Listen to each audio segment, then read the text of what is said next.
Hello friends. तो आज की वीडियो में हम पढ़ने वाले हैं ऑसिलेटर। तो ऑसिलेटर की डेफिनेशन क्या है?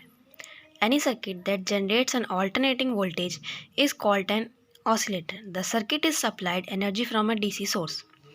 इसका सिंपली मीनिंग क्या है कि ये एक ऐसा सर्किट है जिसके इनपुट पे हम एसी नहीं अप्लाई करते, डीसी अप्लाई करते हैं, और ये आउटपुट में हमें डीसी को एसी में कन्वर्ट करके दे देता है। तो इसी चीज़ को हम ऑसिलेटर कहते हैं। तो ऑसिलेटर वर्क कैसे करता है, कैसे ये डीसी को एसी में कन्वर्ट कर रहा है, तो वही हम इसमें पढ़ने वाले हैं। इसका क्लासिफिकेशन दो तरीके से होता है, sinusoidal and non sinusoidal. Sine wave जो हमारी होती है वो ज़्यादा फेमस होती है। मीन्स कोई कोई सर्किट होते हैं जो सिर्फ साइन वेव को ही प्रोड्यूस कर सकते हैं, तो वो हमारे साइनसॉइडल ऑसिलेटर में आएंगे।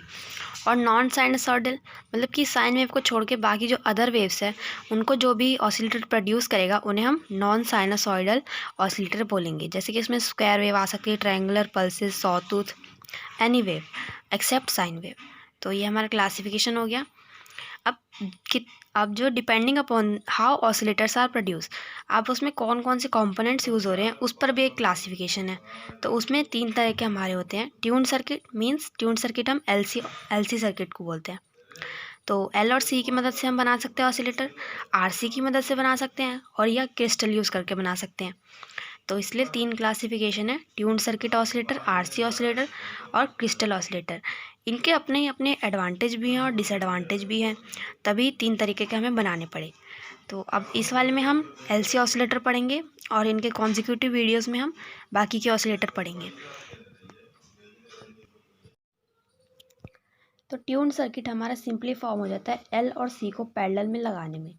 तो ठीक है, इसमें हम ये एलसी सर्किट हो गया और इसका इनपुट क्या है, डीसी। तो हम पहले क्या करते हैं ना, कैपेसिटर को ना डीसी सोर्स से चार्ज करते हैं। चार्ज का मीनिंग क्या है, हमने बैटरी लगा दी तो ये पॉजिटिव प्लेट इसकी क्यों बन जा रही है, नेगेटिव क्यों। देखिए, जो पॉजिटिव पोलैरिटी ऑफ बैटरी है ना, वो इधर से इलेक्ट्रॉन्स को अट्रैक्ट कर रही है और फिर ये नीचे वाला रिपेल करेगा यहीं से। मतलब इलेक्ट्रॉन्स इधर से लेके इधर एक्यूमुलेट हो रहे हैं, तो एक्यूमुलेशन ऑफ इलेक्ट्रॉन नेगेटिव जहाँ पे होगा वो नेगेटिव प्लेट बन जाती है, और जहाँ से हम इलेक्ट्रॉन ले रहे हैं वहाँ पे पॉजिटिव चार्ज आ जाएगा। तो इसलिए इसकी अपर वाली प्लेट पॉजिटिव बन जा रही है, नीचे वाली नेगेटिव, बैटरी को इस तरह से लगाने में। फिर जब ये कैपेसिटर फुली चार्ज हो जाता है ना, तो हम इस स्विच को ना पोजीशन 1 से पोजीशन 2 पे लगा देते हैं। अब जब पोजीशन 2 पे लगाएंगे तो क्या होगा, तो ये हमारा सर्किट बन जाता है। मीन्स अब क्या है, अब ये फुल्ली चार्ज था, अब इसको क्या मिल गया, डिस्चार्जिंग पाथ। ये बैटरी की पोलैरिटी तक चार्ज हो गया था, जैसे ये 5 वोल्ट है तो 5 वोल्ट तक चार्ज हो गया है। अब इसके साथ करंट फ्लो नहीं करा सकते, है ना, सेम पोलैरिटी पे पोटेंशियल डिफरेंस ही नहीं होगा। तो अब हमने जब इसको 1 से 2 पे ले गए, तो अब ये तो इसमें तो कोई एनर्जी नहीं है अभी इस टाइम पे, तो कैपेसिटर जो है इसके थ्रू डिस्चार्ज करेगा। अभी इसकी ऐसा था ना, तो positive to negative current flow करेगा। अब देखिए, कॉइल है ऐसी ऐसी है ना, तो राइट हैंड थंब रूल से हम ऐसे अगर कर्ल कर ले अपनी फिंगर्स को करें, तो मैग्नेटिक फील्ड की डायरेक्शन ऐसे आ रही अपवर्ड्स। तो वही बनाई हुई है मैग्नेटिक फील्ड की डायरेक्शन। तो कैपेसिटर जो है हमारे इंडक्टर के क्रॉस डिस्चार्ज होगा। तो कैपेसिटर जो होता है ना, वो हमारा ना एनर्जी को इलेक्ट्रिक फील्ड की फॉर्म में स्टोर कर रखा था। जब हमने इसको चार्ज कर दिया था ना, तो ये इलेक्ट्रिक फील्ड के फॉर्म में थी। क्यों इलेक्ट्रिक फील्ड के फॉर्म में थी, क्योंकि देखिए एक प्लेट पे पॉजिटिव चार्ज है, एक प्लेट पे नेगेटिव, तो इसके बीच में इलेक्ट्रिक फील्ड बनी ना। तो कैपेसिटर जो हमारा एनर्जी है वो इलेक्ट्रिक फील्ड की फॉर्म में स्टोर करता है। अब जब ये एनर्जी को, मतलब कि इसकी जो वोल्टेज है वो डिस्चार्ज हो रही है हमारे इंडक्टर के थ्रू, तो इंडक्टर में करंट बढ़ेगा। मतलब इंडक्टर में सडनली तो नहीं करंट ना सारा चला जाएगा इसका, बैटरी का। मतलब बैटरी जितना करंट सप्लाई करना चाहती है वो एकदम से तो नहीं होगा, क्योंकि इंडक्टर की एक प्रॉपर्टी होती है चेंज को अपोज करना, सडन चेंज को अपोज करना। तो ये धीरे धीरे करंट बिल्डअप होगा। तो ये जब भी हमारा जो है कैपेसिटर हमारा फुल डिस्चार्ज हो जाएगा ना, तब उस टाइम पे ना इसमें ना मैक्सिमम करंट फ्लो कर रहा होगा। अब देखिए, जब भी वोल्टेज ज़ीरो हो जाएगी, तो एक तरह से ओम्स लॉ के अकॉर्डिंग हमारा करंट भी ज़ीरो हो जाना चाहिए, V=IR। बट क्या होता है, इंडक्टर आप क्या है, एकदम से वो करंट को ख़त्म भी नहीं कर सकता, क्योंकि सडन चेंज को अपोज करता है। तो वो करंट को ना उसी डायरेक्शन में फ्लो करवाता रहेगा। किस डायरेक्शन में था, अपवर्ड टू डाउनवर्ड, इस तरह था ना करंट इस तरह था। तो इसी तरह ये फ्लो करवाएगा करंट इंडक्टर। अब जब, मतलब इंडक्टर कौन सी फॉर्म में एनर्जी को स्टोर करता है, मैग्नेटिक फील्ड, ये है ना मैग्नेटिक फील्ड। मतलब जबकि इसकी बट इसका पोटेंशियल जब ज़ीरो था, वोल्टेज ज़ीरो था ना, तभी इसमें मैक्सिमम करंट फ्लो कर रहा था।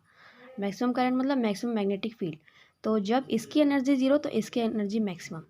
तो इसमें क्या होता है ना, टैंक सर्किट में एक्सचेंज ऑफ एनर्जी होता रहता है, जिससे कि हमारी जो साइन वेव है वो प्रोड्यूस होती है। अभी मैंने कहाँ पे सिचुएशन बताई कि अभी इसका वोल्टेज ज़ीरो हो गया, बट ये करंट अब धीरे धीरे को स्लो डाउन करेगा, बट उसी डायरेक्शन में भी फ्लो करवाता रहेगा।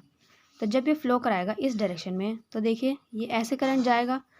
अब कैपेसिटर में क्या होता है, अभी तो इसकी वोल्टेज ज़ीरो हो गई थी, यहाँ पे ज़ीरो, ठीक है।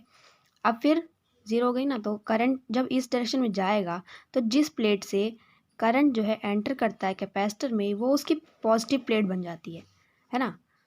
तो पॉजिटिव प्लेट बन जाती है, और कहाँ जहाँ से करंट निकलता है ना, वो नेगेटिव प्लेट बन जाती है। तो इस तरह से हम देख पा रहे हैं कि जो पहले कैपेसिटर इस डायरेक्शन में चार्ज था, अब वो अपोजिट डायरेक्शन में चार्ज हो रहा है। करंट एंटरिंग का क्या मतलब है, करंट की डायरेक्शन अपोजिट ऑफ इलेक्ट्रॉन होती है ना। तो मतलब कि यहाँ से एक इलेक्ट्रॉन निकल रहा है, तो इसलिए यहाँ पॉजिटिव चार्ज आएगा, और उसी का अपोजिट यहाँ नेगेटिव चार्ज आएगा। तो इस डायरेक्शन में अब जब ये करंट ख़त्म होने लग जाएगा, तो ये दूसरे डायरेक्शन में चार्ज हो रहा है कैपेसिटर।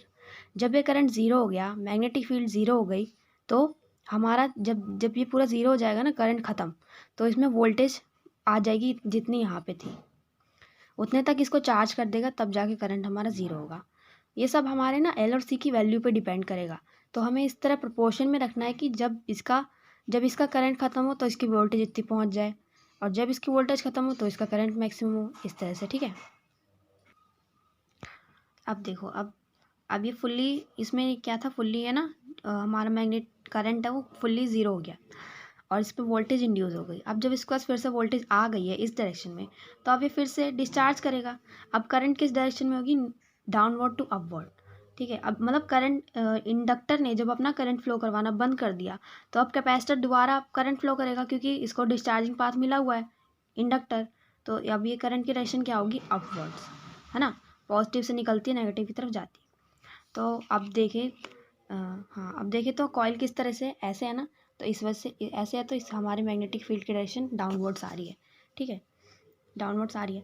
तो अब फिर से क्या है, इंडक्टर के थ्रू अब करंट फ्लो कर रहा है, करंट फ्लो करेगा। फिर जब ये वोल्टेज ज़ीरो हो जाएगी इस डायरेक्शन की, सिर्फ कोई चार्ज नहीं इस पर बचेगा, ठीक, तो तब इसमें करंट मैक्सिमम होगा। और जब फिर करंट मैक्सिमम होगा, तब इसमें वोल्टेज ज़ीरो हो जाएगी। वोल्टेज ज़ीरो है तो करंट अभी ज़ीरो नहीं होगा, क्योंकि इंडक्टर होने नहीं देता, तो उसी डायरेक्शन में फिर करंट फ्लो कराएगा। अब फिर जब इसकी वोल्टेज ज़ीरो है, तो फिर करंट अगर इसमें ऐसे एंटर किया, तो इसको पॉजिटिव बना देगा, इसको नेगेटिव। ये फिर से कौन सी पोजीशन आ गई हमारी, फर्स्ट। फर्स्ट जो हमने ए डायग्राम देखा था वैसे ही बन गया। तो मतलब कि ये जो साइकिल है ये रिपीट होती जा रही है, और एक साइकिल कंप्लीट होने पे एक साइन वेव बनती है। तो ये एक साइकिल खुद ही एक दूसरे में ट्रांसफ़र ऑफ एनर्जी एल और सी करते हैं, जिसकी वजह से हमारी साइन वेव प्रोड्यूस होती है। तो ये देख सकते हैं, पहले हमने डीसी बैटरी से चार्ज कर दिया, समझ लीजिए, तो ये वीसी हो गया। तो फिर वीसी क्या होता है, डिस्चार्ज होता है, फिर अपोजिट में चार्ज होता है, फिर उसमें डिस्चार्ज होता है, फिर चार्ज होता है, फिर डिस्चार्ज होता है। तो उसी से हमारी ये साइन वेव बन जाती है। टैंक सर्किट के आउटपुट में हमें साइन वेव मिलती है। बट ये आप देख रहे हैं कि इसकी हाइट बार बार कम होती जा रही, कम होती जा रही, क्योंकि जो हमारा कोई भी इंडक्टर होता है वो प्योरली इंडक्टिव नहीं होता, उसमें हमारा थोड़ा बहुत रेजिस्टेंस होता है कॉइल्स का। तो जिस वजह से दोनों में ही, और कैपेसिटर में भी डायरेक्ट्रिक में कहीं कहीं लॉस होता है। तो हर बार ये पूरी फुल एनर्जी नहीं एक दूसरे को पास कर पाती, जैसे सारी की सारी मैग्नेटिक फील्ड सारी की सारी इलेक्ट्रिक फील्ड में कन्वर्ट नहीं हो पाती, और ना ही सारी सारी इलेक्ट्रिक फील्ड मैग्नेटिक फील्ड में कन्वर्ट हो पाती है। तो इसलिए इसका एम्पलीट्यूड जो है वो गिरता जा रहा है, बट साइन वेव तो वो है बनती जा रही है। तो हम इसको डैम्प्ड ऑसिलेशन बोलते हैं, यहाँ मैंने लिख रखा है damped oscillation in an LC circuit. तो एलसी सर्किट खुद ही सक्षम है पूरा ऑसिलेटर बनने के लिए, बट इसके जो आउटपुट पे हमें डैम्प्ड ऑसिलेशन मिलते हैं। तो ये एक टाइम के बाद क्या हो जाएगा, ख़त्म हो जाएगा, है ना, जब इसके एम्पलीट्यूड बचेगा ही नहीं। तो उसके लिए हम मॉडिफिकेशंस करते हैं ऑसिलेटर में, सिर्फ टैंक सर्किट नहीं, और भी चीज़ें लगाते हैं एम्पलीफिकेशन के लिए चीज़ें लगाते हैं उसमें, और जिसकी वजह से हमारा डैम्प नहीं होता, फिक्स्ड एक जैसे एक हमने वोल्टेज बना दिया तो उसी पे आता रहेगा 5 वोल्ट, सबकी सेम हाइट रहेगी, ठीक है। तो एलसी ऑसिलेटर के बारे में हमने पढ़ा। और ये आपको बता दो एक्स्ट्रा नॉलेज के लिए, जो कैपेसिटर है उसकी एनर्जी का फॉर्मूला होता है Q²/2C, और जो इंडक्टर का होता है वो होता है ½ Li²।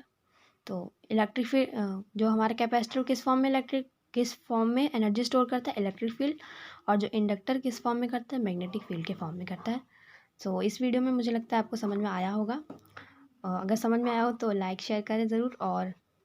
और क्या है, हाँ, मैं जो इसका बुक का नोट्स है ना वो आपको मैं इसमें डाल दूँगी डिस्क्रिप्शन में। इसमें मैंने आपको कुछ लिख के नहीं बताया, बस आपको मैंने समझा दिया है, जिस पे आप पूरे के पूरे पैरा लिख सकते हैं अगर आपको समझ में आया तो। Thank you.